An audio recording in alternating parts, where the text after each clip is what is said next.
ఉపాధి హామీ కూలీల కోసం కీలక నిర్ణయం తీసుకుంది ప్రభుత్వం. కూలీల పని వేళల్లో స్వల్ప మార్పులు చేస్తూ ప్రణాళికలు రూపొందించాలని అధికారుల్ని ఆదేశించింది సర్కార్. దాహం తీర్చేందుకు డబ్బులు, ఎండతాపానికి నీరసం రాకుండా ఓఆర్ఎస్ ప్యాకెట్ల పంపిణీకి ఏర్పాట్లు చేసింది ప్రభుత్వం.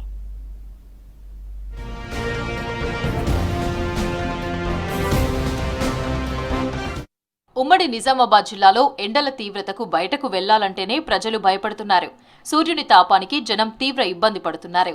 ఉష్ణోగ్రతలు రోజురోజుకి అధికం కావడం, వడగాల్పులకు అనారోగ్యానికి గురవుతున్నారు ప్రజలు. ఎండవేడి, ఉక్కపోతకు చిన్నారులు, వృద్ధులు తల్లడిల్లుతున్నారు. ఉపాధి హామీ కూలీలకు ఎండ తీవ్రత నుంచి కాస్త ఉపశమనం కలిగించేందుకు ప్రభుత్వం చర్యలు చేపట్టింది. కూలీలు గంటల తరబడి ఎండలో పనులు చేయాల్సిన పరిస్థితి. సీజన్ కావడంతో కూలీల సంఖ్య కూడా భారీగా పెరుగుతోంది.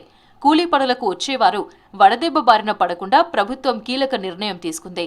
కూలీల దాహం తీర్చేందుకు డబ్బులు చెల్లించాలని ఆదేశించింది. నీరసం రాకుండా ఓఆర్ఎస్ ప్యాకెట్లు పంపిణీకి ఏర్పాట్లు చేసింది ప్రభుత్వం. డబ్బులు వస్తున్నాయి, అంత మంచిగానే ఉన్నది. మాకు పని ఉన్నాయి, నీళ్ళ సౌకర్యం ఉన్నది, నీడ ఉన్నది, పని చేసుకుంటున్నాం, కూర్చుంటున్నాం, వాగల పని చేస్తున్నాం. మాకు కాలువలు కూడా ఎక్కలేవు. అవి కావాలా, పాకెట్లు అని ఇంకా తేవాలా. ఇస్తున్నారు ఇంకా కావాలా. మా నీడకు ఒక టెంట్ కూడా ఇవ్వాలా, టెంట్ వేయాలా. ఈడ కొద్దిగా నీడ ఉన్నది. ఎండలు అధికంగా ఉండడంతో ఉదయం పూట పనులు చేసేలా ప్రణాళికలు రూపొందించాలని అధికారులకు ఆదేశాలిచ్చింది సర్కార్. చాలా గ్రామాల్లో ఉదయం 6 నుంచి 11 గంటల వరకు ఉపాధి హామీ పనులు చేపడుతున్నారు. ఈ సమయంలో తాగునీటి సౌకర్యం కల్పించే బాధ్యత గ్రామ పంచాయతీలకు అప్పగించారు అధికారులు.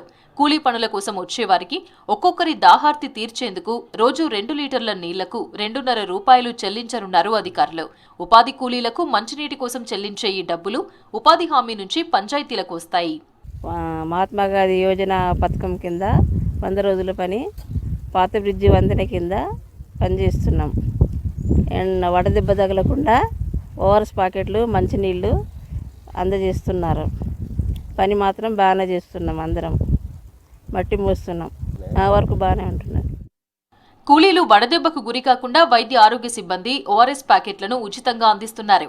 పనిచేసే చోట నీడ కల్పించేందుకు ఏర్పాట్లు చేస్తున్నారు. కూలీలకు గాయాలైతే ప్రథమ చికిత్స అందించేందుకు కిట్లు అందుబాటులో ఉంచుతున్నారు అధికారులు. బోధన్ మండలం నాగన్పల్లి గ్రామంలో కెనాల్ వర్క్ జరుగుతుంది. కెనాల్ వర్క్ దగ్గర చెట్లు ఉండడం వల్ల టెంట్ సౌకర్యం ఏం లేకపోయినా చెట్ల దగ్గర కూర్చుంటున్నారు. లేని చోట టెంట్ సౌకర్యం కూడా కల్పిస్తాము. వాటర్ ఫెసిలిటీ కల్పిస్తున్నాము అండ్ ఓఆర్ఎస్ కూడా డిస్ట్రిబ్యూట్ చేస్తున్నాము. ప్రజెంట్ 50 మంది లేబర్ వస్తున్నారు. ఈ వర్క్ కంప్లీట్ అయిన తర్వాత 100 మెంబర్స్ వరకు కూడా వచ్చే అవకాశం ఉంది. ఇంకా పెంచుతాము. లేబర్కి అన్ని సౌకర్యాలు కల్పిస్తున్నాము. మా మండలంలో ఎలాంటి ప్రాబ్లం అనేది లేదు.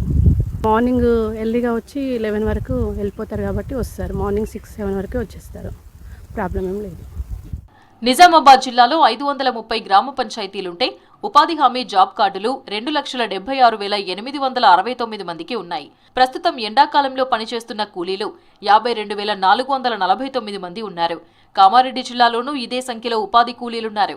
ఎండాకాలంలో వచ్చే ఆరోగ్య సమస్యల నుంచి రక్షించడానికి ప్రభుత్వం చర్యలు తీసుకోవడంతో ఉపాధి కూలీలు సంతోషం వ్యక్తం చేస్తున్నారు.